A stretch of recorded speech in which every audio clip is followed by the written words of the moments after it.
Good morning and welcome everyone from cold Switzerland. My name is Arturo Bris, Professor of Finance at IMD and Director of the IMD World Competitiveness Center, and extremely pleased and honored to welcome you on this webinar today.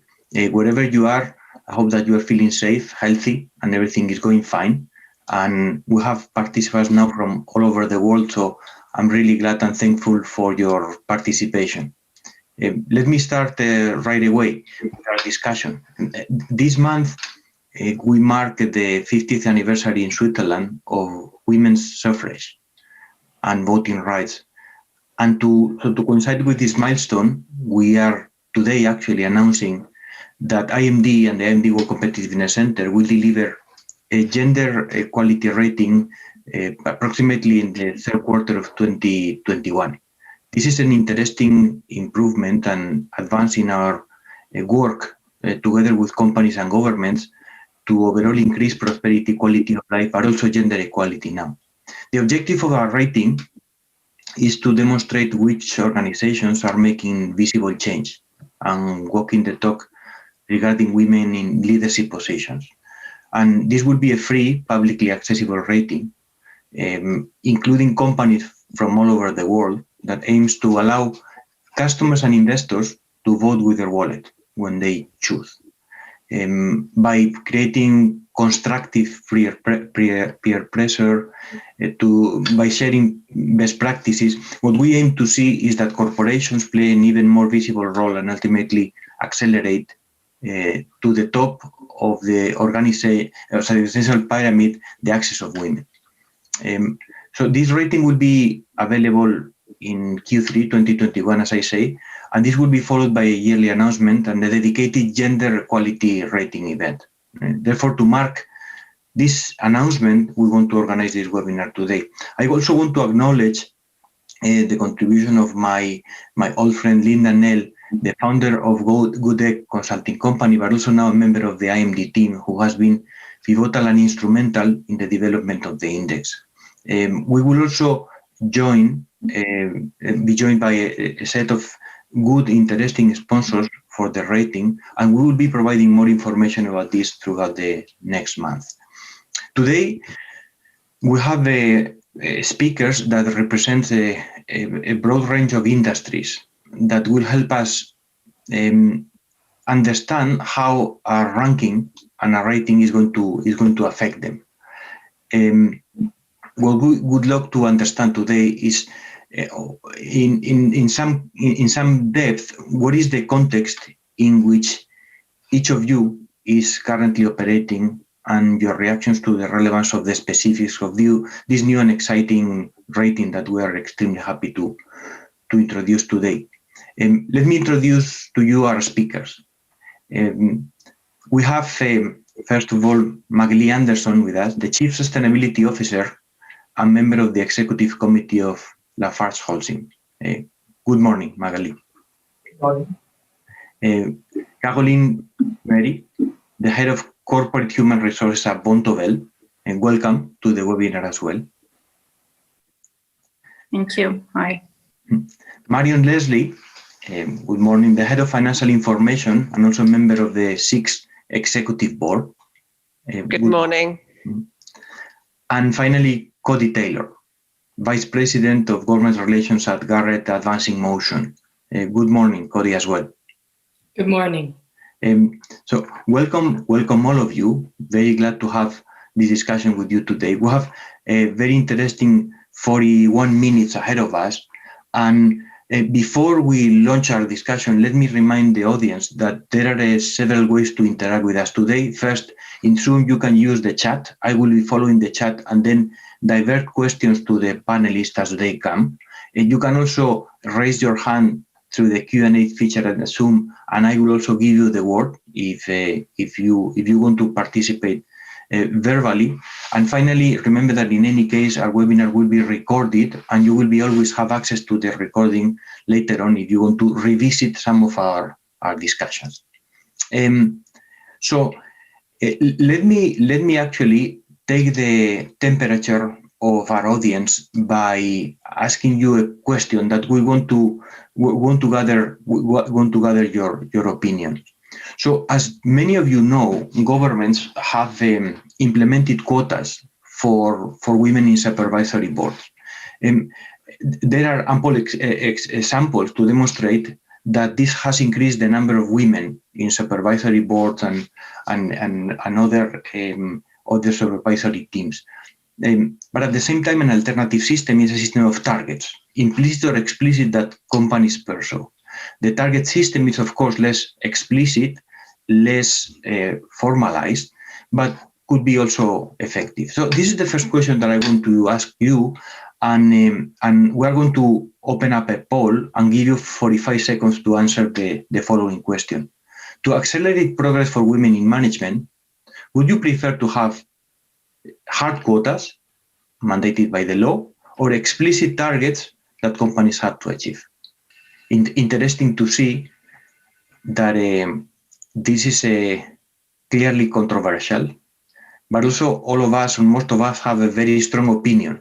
Normally in our polls, the percentage of undecided people tends to be much higher. So clearly, we can see that all of us have a clear opinion. And by now, 66% of you, they prefer targets rather than hard quotas. Thank you for your answers. And I think this gives us a very interesting background for our discussion. So let me start with a rating related question. And I'm going to just have the first question for Marion.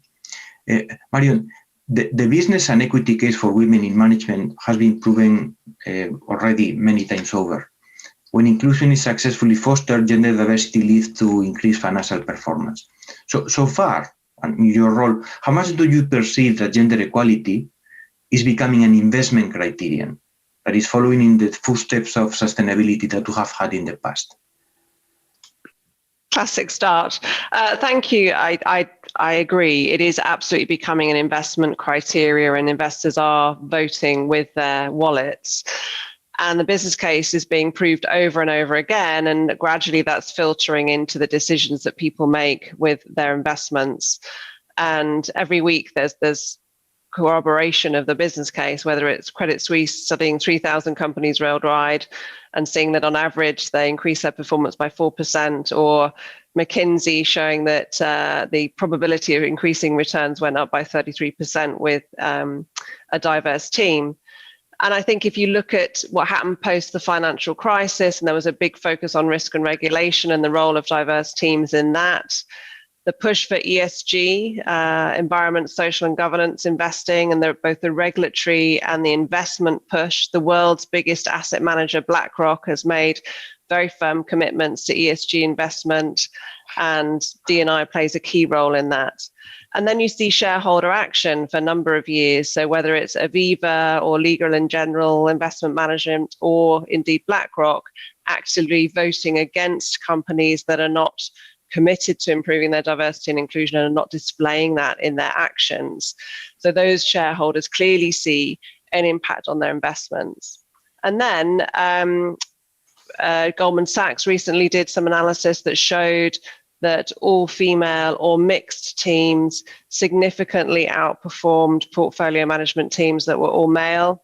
Mm-hmm. Aberdeen Standard Investments has recently launched a fund that only tracks female-led hedge funds because it can see the outperformance there. And then you see startups such as Yova and others that are really about gender lens investing, because there's a market for people who want to place their investments, not just because it's the right thing to do, but because they can see better results by directing them to diverse teams. So heaps of evidence. Mm-hmm. Thank you. It would sometimes, and that's why I want to ask Magali like a complementary question, because it would seem then that the pressure to improve gender equality in companies comes from the outside, and even the title of our webinar suggests that only customers and shareholders will enforce that. Do you feel, in your experience, that there are also internal forces within organizations to push for gender equality? I think it's a bit of a mix. So you're right, external forces play a big role, but one of the precursor company on work and gender diversity was one of my previous company called Schlumberger, who started in 1994. So I think at the time when and it started because the CEO had a daughter who graduated and was struggling to find a job. So it can happen via the internal people, it can happen via the employees, it can happen just as a general movement or from external. I think the benefits that Marion talked about are kind of, people know them, but it doesn't mean it really necessarily push inside for action. I think that's why we need to continue pushing forward. So I will give a couple more. When you bring more diversity of thought, you do much greater innovation because you have people with different way of thinking. So it's not just only the gender, it's the entire diversity. IMD sustainability, when you have more women, the sustainability and ESG rating is actually proven is higher. But I think the last thing I would comment is at the end, you are looking at 50% of the talent pool of the world at all levels of the organization. We quite often talk about board member, executive, etc.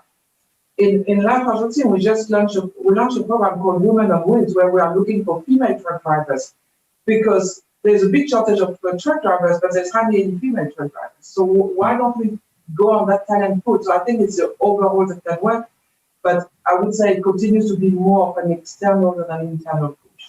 Mm-hmm. I see. So we see a combination of both internal and external forces. And on that front, Caroline, you have been extremely vocal, and proactive on gender issues. Do you feel also that clients have a say today? That is, do you think that, again, similar to what happened with sustainability in the past, that now customers, clients, they push for companies to be more gender equal, and they give a company a license to operate only if they preserve gender equality? Yeah, absolutely. Hi, everyone. I work at Vontobel. It's an asset manager, a private bank.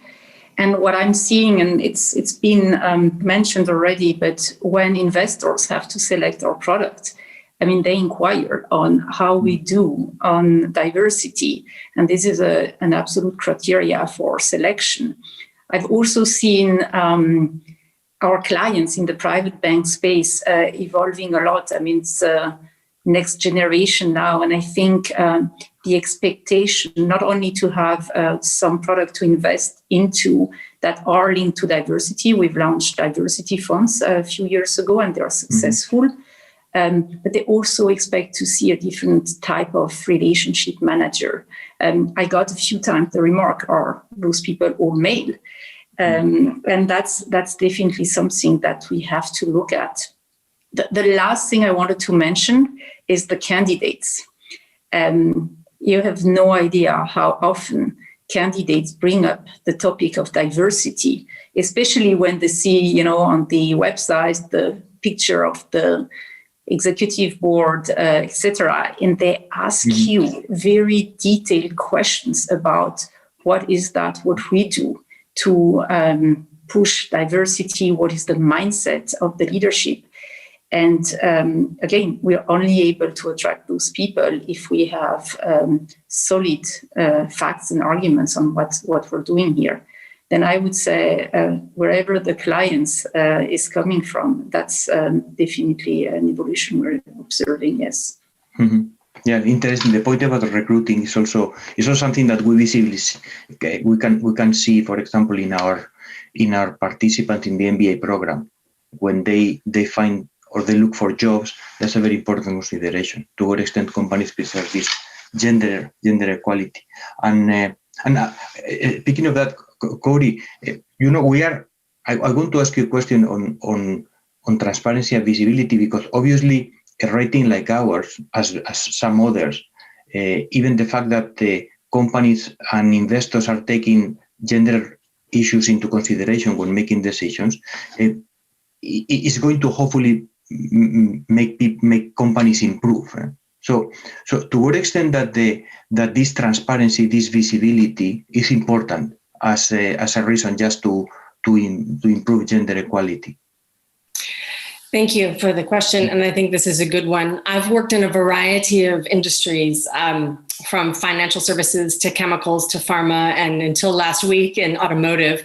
So I've seen a lot of different perspectives on gender diversity in general. And I would say that I'm a big believer in what gets measured gets done. And I think the beauty of your new initiative through the IMD Gender Equity Ranking is that you're giving a good measurement framework, and you are also a trusted source with decades of experience and credibility behind you. And this is very helpful in moving the conversation forward. The most important thing in my mind that this ranking can do is help to provide more accountability. And the accountability is key because you've got different kinds of companies out there. Let me divide the world roughly into two camps, not to oversimplify, but you have companies who are already pushing for gender equity and have really well-established programs and policies to do that. And for these companies, the benefit of the ranking will be that they can get some credit and that they can really showcase their strong results, and even then use the information provided in the ranking to fine-tune their programs and policies to become even stronger in this area. And not only that, but it can help them showcase not just diversity numbers, but also an inclusion culture, because that's really, in my mind, where we're trying to get to, is not just the numbers, but actually really taking advantage of all of the competitive strengths that diversity brings to each company. And then there are other kinds of companies who are in different stages of their gender equity journey. It might be the beginning for them, or it might be that they just haven't had a lot of success. And so my view is that the real benefit of IMD's new gender equity ranking is that here you are giving more energy to this conversation. You're giving more of a push, as others have mentioned as well, that push, I think Magali mentioned that the push is coming externally more than it's coming internally. And that has certainly been my experience in a variety of industries. And here the ranking, and my hope for the ranking is that it will allow a more easier kind of kickstart for these companies that are looking to improve, show them a path forward very quickly. I mean, the first thing companies will do in this case is benchmarking and best practices. And this will be very, very much, very easy to access in this kind of ranking. And the goal here is that you would have faster uptake because of it. And that ongoing yearly accountability measure will help companies to see that, from an external perspective anyway, there needs to be progress. There is a little bit of a risk in that, though, I think, is that in some industries where you don't see a tremendous amount of progress, you'll see companies looking at their peer companies or even maybe up and down their value chain and say, well, we're good enough. We're good enough. We've done enough, and we're comparable to our peers. And here, what I would encourage is that this ranking should really focus on results and not just reward progress, because of course progress is important. And I think that, especially when you're just starting out, it's good to get credit for the progress. But I also think that we really want to change things and achieve greater levels of equity, and there you need results to do that. Yeah, and that will be our challenge, obviously, because gender equality very often for some companies may be just about checking boxes, and to the extent that these measures truly have impact on results like promotion of women or women in certain positions, then this will be really effective. So certainly the case. Look, we have already many points being made about the survey question and the quotas, and we have completely diverging opinions. Some of our respondents actually see that targets have not worked in Germany over the last 20 years. Others actually favor quotas strongly.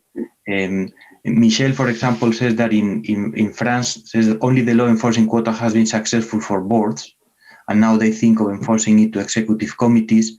And we have several other arguments pro or against quotas versus targets. So I want to take this question back to you now explicitly. Let me start in reverse order to the previous one and ask you, quotas or targets? Cody, what is your take? So personally, I work in a company that has a great culture that values gender equity. And I don't think that quotas necessarily get you there. I think the targets are more likely to develop a culture that respects the company's DNA and special secret sauce, if you will. However, I think the targets, as many have pointed out here today correctly, have not really worked very well. And weak targets, especially as you mentioned, Arturo, it's more of a check the box exercise. This is not very useful. So my recommendation is that you use targets that have some teeth. And that is to say that the targets should be communicated and supported by the most senior levels of management, preferably the CEO. And that's something, frankly, I would look for if I were looking for, is this a credible initiative? And then secondly, I think that, again, as I mentioned earlier, what gets measured gets done. And I think that these kinds of targets should be linked to levers that actually change the culture. And in this case, I'm referring to compensation and also promotion. And I think that if you include really strong targets that are measured and there are actual, impact on those two kinds of levers, you will have a little bit more success. One caveat, though, is that here you can have targets, but governments are, as has been mentioned, are looking more and more at a regulatory approach. They don't see that targets are working, and so it is important for companies, I think, to head off those regulatory approaches by doing it themselves. Thank you, Caroline. What is your opinion? I mean, this topic is exceptionally emotionally loaded. That's what I've observed, and why I'm not a big fan of quotas is when you speak about quotas, you trigger, probably for the wrong reasons, but some discussion that are not really the one you want to have. The men feeling discriminated eventually. I have had all of this, and I'm personally a lot more in favor of targets that you measure, that you connect to reward system. The fact is, I've worked in all those industries, now financial services, tech, chemical industry before, where naturally the pipeline of women is a bit lower. Then you also have to accept that your targets will evolve and it's going to take time. Measure, incentivize, and the target plus create this kind of personal commitment of the leader that she believes in it. Otherwise, you're a victim of your target. And as I'm in HR, you're the push for the diversity in a way that no one wants to push for diversity. Then my take is target that are realistic to whatever your organization is, that are measured and rewarded, but also a strong, how do we get people to be fundamentally believing and invested into the topic versus creating just frustration and, again, the wrong conversation. So let me ask you a follow-up question, because Sure. Maureen in the chat, commenting on Cody's answer before, raises the importance of culture. And you said that it is very important that these targets are embraced by the top management. So is that the way to change the culture of an organization? Towards how would you even besides targets or quotas, how would you change that? Look, I fully agree with this topic of culture, and we're not talking only about the company culture. We're talking about the culture the company operates in. I mean, countries differ when it comes to approaching this topic, and then you address different generation of people as well. Then what I've seen actually moving the needle, and that was more of a Google experience from 5-6 years ago. Google had introduced this program, Men as Allies, and it was not about bashing people on how what they were not doing, but putting people in the situation of how does it feel when you're the minority? Have you been ever in this spot? And by creating this more emotional connection, this realizing, oh, actually, I'm a dad of 2 kids, or I myself have been in this situation, you could identify better to what those angry people are talking about. And this is, again, not necessarily what you post on the wall being your values and culture of the company, but how do you create this feeling in every leader, in every employee, is that there are ways to create something better in the firm.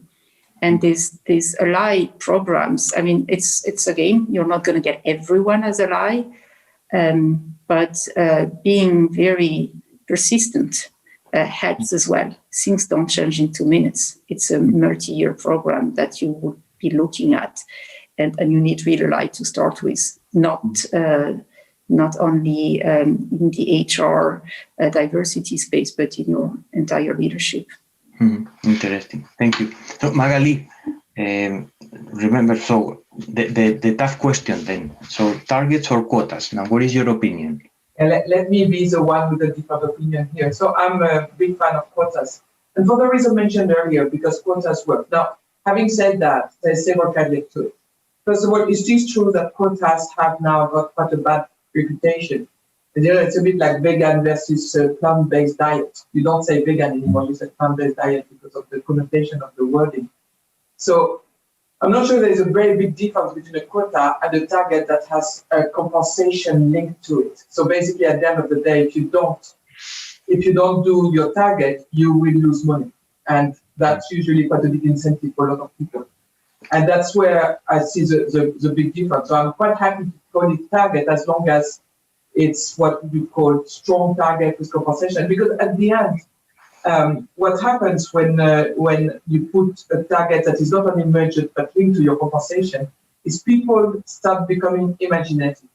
And it's not just we recruit more women, it's we need to find ways to attract women, which means we need to make some fundamental changes in the company to attract and retain those women. Because if we don't, it won't work. Having a quota is not magic. It's not going to work. And, I was mentioning Schlumberger earlier, and the reason why I talk about them is because they started so early. So we see now what has happened after 1994. So what is that? Is 35 years. No, sorry, 25 years.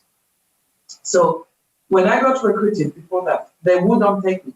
I was going to work on an offshore rig. Because I was a woman, they were going to not recruit me only because I was a woman. And I had to fight. And because I'm such a pain, at the end, the recruiter gave in and said, okay, I'll give you a chance. And that's how I got in. The moment they started with the quota, what happened is recruiters had not only to change attitude, but now find ways, how do I attract women? How do I make that job sexy enough for women to want to join me?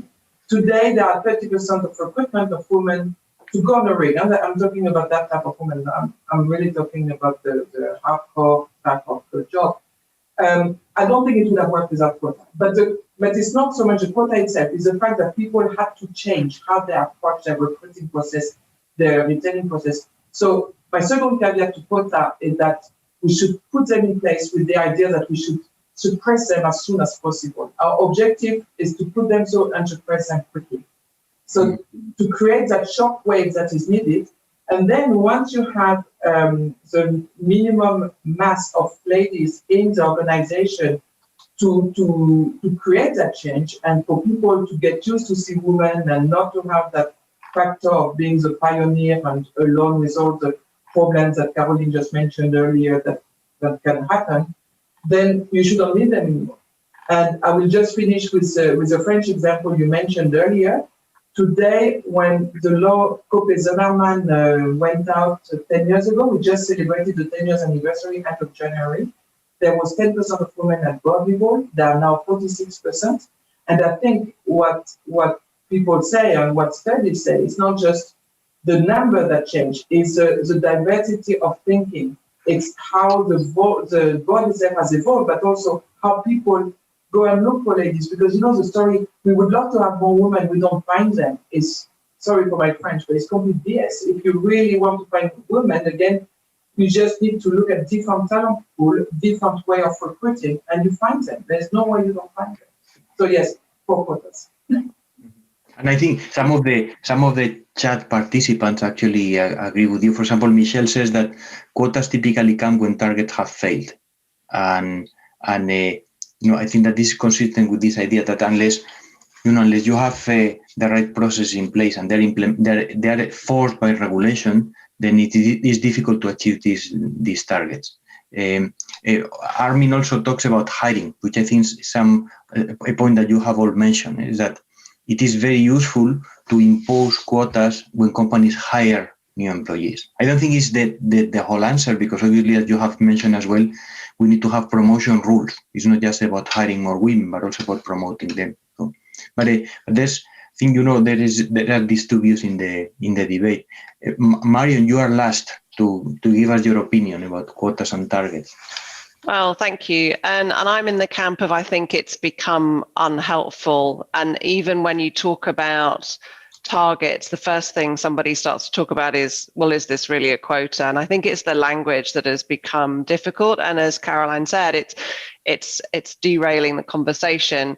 And to my mind, I think quotas have worked, but I've seen targets work too. But absolutely, when it's from the CEO down, it's linked to pay. It's part of their reviews. It's measured.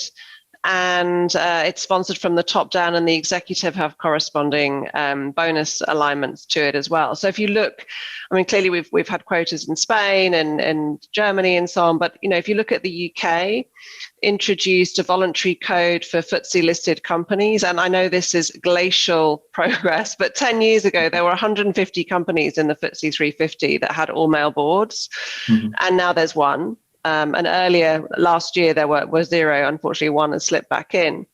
And then if you look at the Women in Finance Charter that was launched by the government treasury, it's a voluntary code, and financial institutions signed up, and it was the CEO who signed up and committed to targets for the organization based on their own kind of context and starting point, and committed that his pay, or her pay, more likely his, unfortunately, would be assessed in line with progress against those targets. So, and those have worked. They do work. But what has happened is that the pace of change is slow no matter what. And I think the language has got to the point of it becoming difficult, and it becomes the wrong conversation. And sometimes I ask myself, what if the target said, from that, we are going to aim to have 70% men in senior executive roles? Because when you start talking about 30%, it's always the women that you're fixing. You're not talking about the other side of the equation. Or we will be happy, and this is controversial, Marley, you might like this. We will be happy when we have as many mediocre men in senior roles as we have mediocre women. It's about changing the conversation to what is it that you're trying to solve for. And I think one of the things that is starting to happen is that it's less about seeing the women as the problem and fixing the women, and starting to fix the system, because I think that's the issue. And if you've got targets and if you've got metrics, then it will improve, and you have got the transparency, and that does enable people to invest. It does allow banks to assess organizations. It does allow shareholders to take action. But without that transparency, you get nothing. So either is good because it provides information that allows others to track progress. Thank you. I think it's very, very useful to have a different argument and difference of opinion, and quite interesting. I'm learning a lot, actually. So let me then, in order to learn even more, let me ask you this question to all of you, and then you answer in the order. Let me know who wants to answer first, because some of our chat participants are asking us about bold measures. So my question is, which measures have you seen your companies taken that are interesting, worth sharing, and what would be the initiatives that the ideas and the strategies that you would like companies to implement in order to increase the presence of women at all levels of management? What would be the ideas that you can suggest to our webinar participants today? Cody, you want to start? Thanks. I have a few ideas. I have 3 ideas, actually. One is pay equity. And I think this can be very controversial in companies, but you can actually get results this way. It's relatively easy to do. And it's got a wonderful, feel-good factor to it. And then when you do that, you should look at your salary and rating and ranking policies, and have a think as well about how do you keep women in them during parental leave, for example, or actually how do you keep everybody who's on parental leave up at the same level so that everyone, doesn't get too far behind the market. I think that's important from a pay equity perspective. But the first thing is, of course, to fix it. On the pipeline, I think I will add to some of the things that have been mentioned. You need a strategy to recruit women, and it's not going to happen by itself unless you do. Probably the most important thing is just to have some gender diversity requirements for your hiring slates, as has been mentioned, and also create space for parenting for all people in your company. Set up your company for 100% of the population, not 50% of the population. And there are many, many different ways to do that. I think that probably the most important thing is having parental leave for both parents. And that then really is one of the more powerful things you can do from a cultural perspective to change how some of the drivers against gender equity are working in our culture. And finally, flexibility. And this is the cultural aspect. COVID has been, frankly, really terrible for a lot of women in the workplace. And I think here you have something, a silver lining, if you will, that can come out of this. And that is companies, and here we even are at IMD, have learned how to do things virtually really exceptionally well comparatively.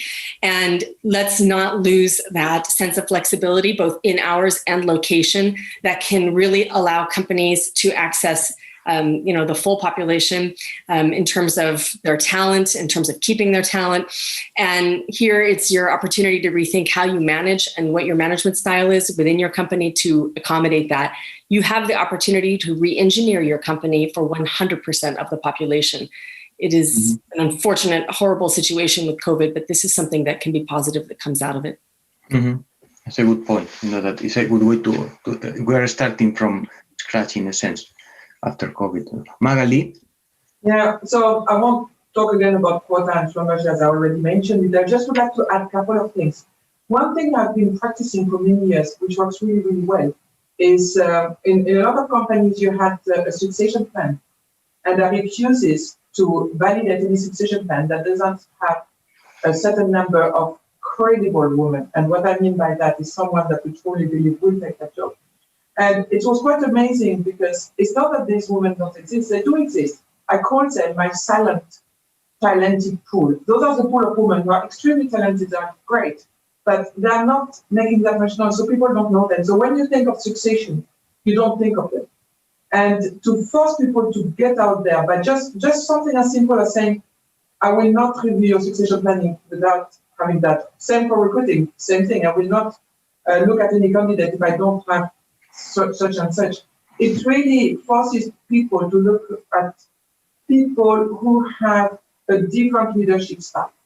And because it's all, bringing more women is not about, I have a big say about pioneers because I believe I'm one of them. When you're a pioneer, you tend to replicate what men have done because you have been in the world, I've been working in a male environment my entire life. So I'm pretty much of a manager which is quite male-looking type of management style. I think the true diversity comes when you have the next generation of women coming on board who have their own leadership style, and we accept that people with that new leadership style can climb the ladder. And this is why it's important to go and look for them and put them in the promotion ranks. And the second one, which I think needs to be addressed because it should be obvious, but unfortunately it's not, is maternity leave. Because at the end of the day, the only true difference between a man and a woman is, to my knowledge, no men have made kids yet. So it's usually women who do it. And how do you, a simple thing such as, how do you answer a woman who comes to see you and say, I'm pregnant? There's only one good answer. But unfortunately, it's not happening. In 2021, we still have women who hesitate to go and see their boss to announce to them they're pregnant. And that's not normal.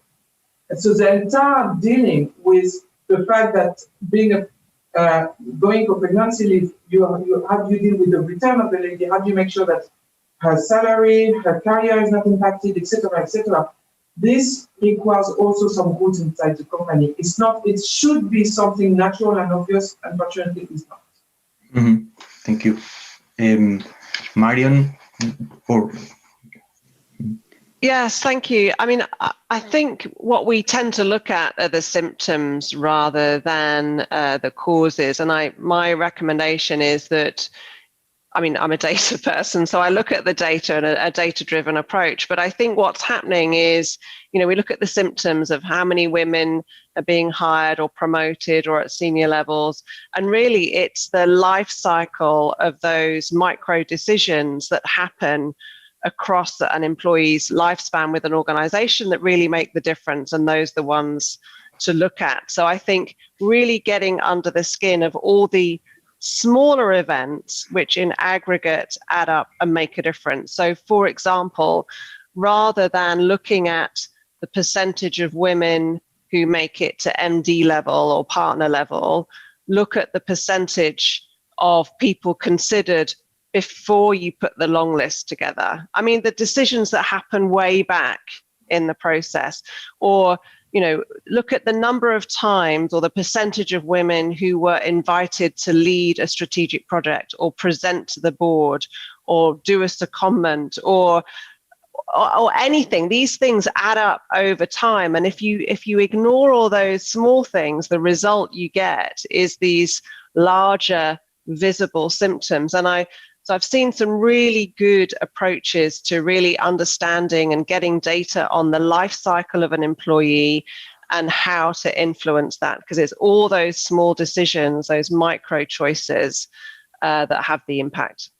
Thank you. And Caroline, what are your ideas? Yeah, quickly, I just loved what I've heard. I think what we've done at Vontobel is to the parenting topic, we've introduced parental leave for fathers as well. It was 3 days in Switzerland until recently, which is incredible when you think about it. And parental leave, and especially saying it's okay to take your parental leave, you're almost expected. And we've also introduced gradual return to work for women.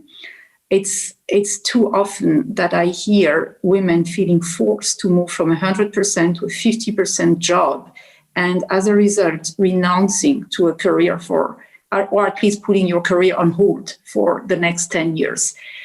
There are other ways, and the gradual return to work is like, at least give it a try. And I think that's fundamentally important, especially in Switzerland. It might be read differently in other countries, but that's a super important one. Another one is this diversity lens and data on everything we do. I don't have a line in my strategy about diversity. It's on everything we do. And it's not just the female diversity. We also look at, do we promote more people at headquarters, or do we promote also people who are sitting in Singapore and Hong Kong that we never see age-wise? I mean, also looking at different dimension of diversity. Otherwise, again, it's on the woman, and it annoys a few people. And to Marion's point, is at the right time you assess. After the fact, it's just too late. Maybe people will remember for the next cycle. I have another super stupid one, is interviewing skills. And with all best intent, with all best targets, how people interview is going to massively impact the decision of a woman, of a diverse candidate to join a company or not. And I think we do not recognize how much people have bias when they interview. The unconscious one we all know about, but it's starting with your basics, and that's the basics I'm looking at right now. And I do believe those are the type of things that will make us progress without crystallizing people on the wrong conversation here. Those are a few ones that we're on right now. Thank you. This has been we are already hitting our ending time. So I think I'm very pleased by all the ideas that you have heard. I just want to do two fast things. One, to answer a comment or a few comments that have been now in the chat and has created a heated debate. There are some concerns about us focusing on a particular aspect of diversity and inclusion, which is gender. And let me say that, yes, this is the case. We don't consider that diversity and inclusion is just about gender, but today the focus of our webinar was gender equality. Of course, diversity and inclusion is much broader, okay, and probably we will require a new webinar have those discussions.